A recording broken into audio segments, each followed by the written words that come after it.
Hello and welcome to the post-test classroom data collection tutorial. My name is Erin Albrecht. I'm the Data and Evaluation Manager at Invest in Kids, and as such, I'm the person behind the computer screen who is eagerly awaiting the post-test forms that you submit in Apricot. And the purpose of this short video is to show you how to successfully complete and submit your student and teacher post-tests, because the process is essentially the pre-test but in reverse, so it's not super intuitive, and I created this video to make it a little bit easier for you to follow. And also please note that we did create some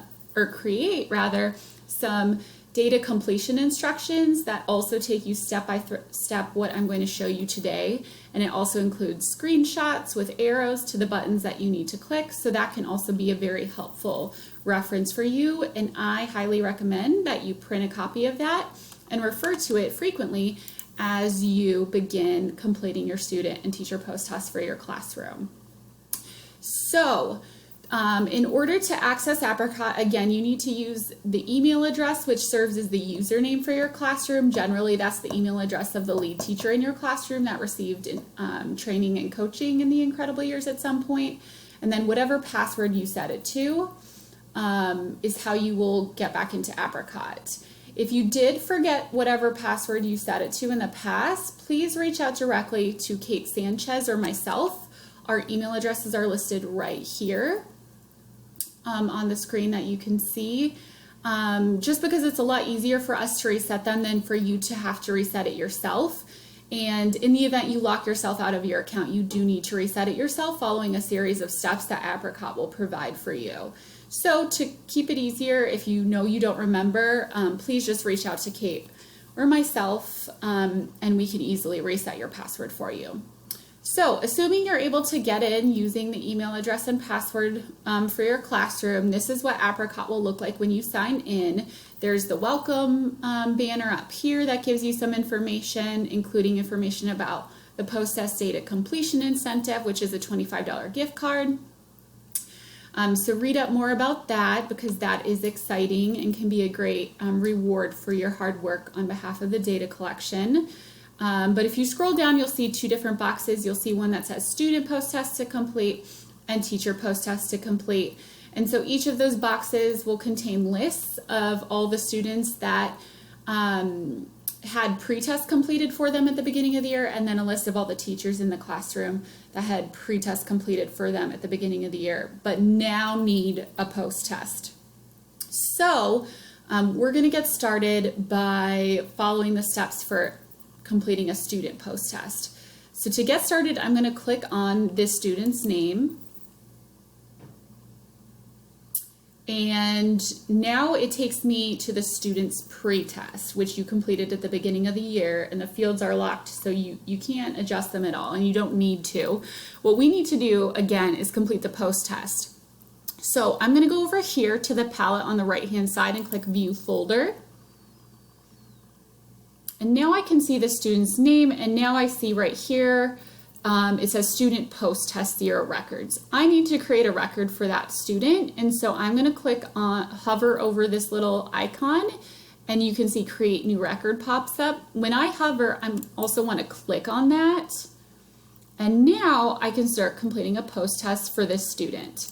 So I'm going to go about filling out the different information in this form. And here you'll see there's a question: is this child currently enrolled in your class? So you may have students that have left since the beginning of the year, and that's fine. We still want you to answer these questions, because as you can see, as soon as I said yes, questions basically unrolled so that I could answer those questions. If the student's no longer enrolled, there will be questions about his or her last date of enrollment, and they will adjust accordingly depending on when that student last was enrolled in your class. So in sum, please submit a post-test for every student in your class, and note that if the student left a while ago, you won't be expected to answer questions. We just want to know that, hey, they're no longer enrolled. So I'm going to go about really quickly filling out these questions. Now, I'm doing this pretty quickly for the purposes of this example. This shouldn't take you too long. in general, but I'm going especially fast right now just for the purposes of keeping this video brief and giving you an example of what this looks like. So just be careful. You're carefully reading each item, thinking carefully about the student's behavior and rating it according to each item here. So I'm going to do this rather quickly again.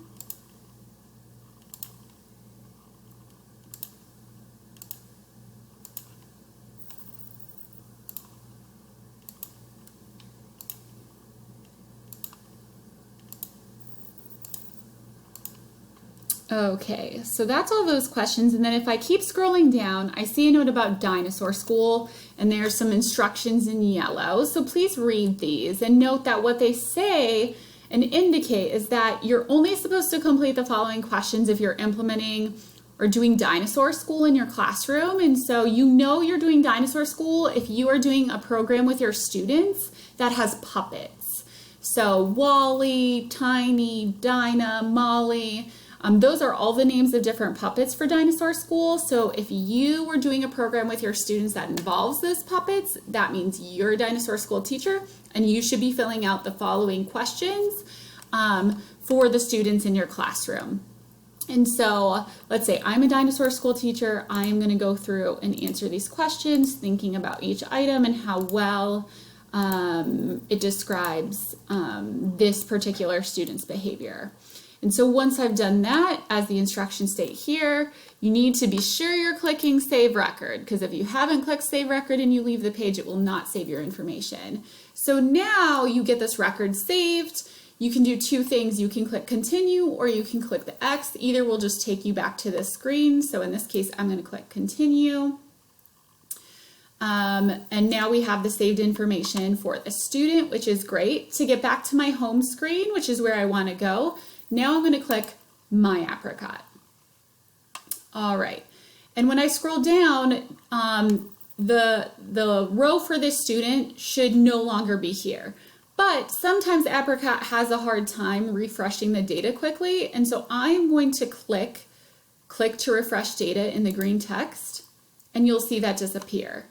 So with the post test, you want the rows of students, as you complete them and save them to Apricot, your list will get smaller and smaller and eventually disappear, just like you see here. So once you have a completely blank box of student post tests, that means you are good to go and have successfully completed all the student post tests for your classroom. So that's what post-test data collection, or completion rather, looks like. And I'm just going to show you real quick what that looks like for teachers as well. So it's the same set of steps. You're just going to scroll down to the teacher post test to complete. I have one to complete. I'm going to click on that. It is going to take me again to the teacher pretest, which I need to access the teacher post test. So I'm going to go to the right-hand palette, click View Folder. Now I'm going to see teacher post test. I want to create a new one. I'm going to click on that icon with the plus sign. And now I'm going to go in and actually complete all the teacher post test questions. So you'll see here there's a series of questions. Please think carefully about them and then answer given what the question asks you about. For the purposes of this example, I'm not going to go all the way through and complete it, but just a friendly reminder that once you've scrolled through and answered the questions, please click Save Record in the upper right-hand corner. And then to get back and complete more post tests, you're always going to click My Apricot. And then had I actually completed this, I could click to refresh data, and this row would disappear. So that is how you complete the teacher and student post tests. If you have any questions at any point, please don't hesitate to contact Kate Sanchez or myself. I do want to note that right now, in the midst of everything that's going on related to the coronavirus, I understand that this may seem like a very stressful process. And please just know that Kate and I are here to support you. We're just hopeful that with classes only being online, or in some cases maybe being canceled, that you have more time to be able to do the post-test data collection. But if for any reason, you have a lot on your plate and foresee potential issues with getting the data completed, please don't hesitate to reach out. Our intention is to be a support for you right now. And so we're just hopeful that we can still get the post-test data, but we understand cases where that might not always be possible. So just know that we're here for you, and please just communicate with us, and we will be responsive to that. So thank you so much for your time and attention. I hope that you find this video a useful resource for you as you complete the post-test. And again, please don't hesitate to reach out to Invest in Kids should you have any questions or need any support during this time. Thank you so much, and good luck.